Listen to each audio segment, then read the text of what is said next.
Duke qenë se gjastinës së dimrit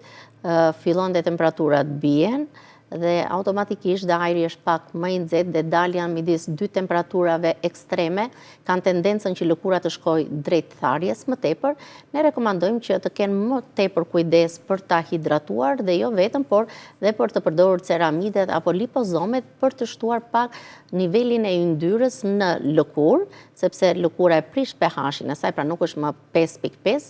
dhe sigurisht mos përdorin shumë eksfoliant të fortë, pra që heqin qelizat e vdekur dhe mos e përdorin aq shpesh, si për shembull në kohën e verës, që ne rekomandojmë një herë në javë, tani në dimër mund ta përdorin një herë në 10 deri në 14 ditë, dhe natyrisht për shembull dhe retinolin kur e përdorin, mund ta përdorin poshtë me një krem hidratant, mund mos e përdorin çdo natë, por mund ta përdorin 3 herë në javë, pra duhet të kenë kujdes me qoftë me hidratantin, qoftë me eksfoliusin, por dhe kremin e diellit sigurisht nuk duhet ta harojnë, sepse njerëzit mendojnë që është dimër. Nuk është vetëm për në verë, është edhe në dimër. Sepse dielli ekziston edhe në kohën e dimrit. Një krem e filtër 30 është më së mjaftueshëm para që ta përdorin në mëngjes. Por sigurisht dhe një serum poshtë për të mbrojtur, qoftë edhe për të stimuluar kolagjenin,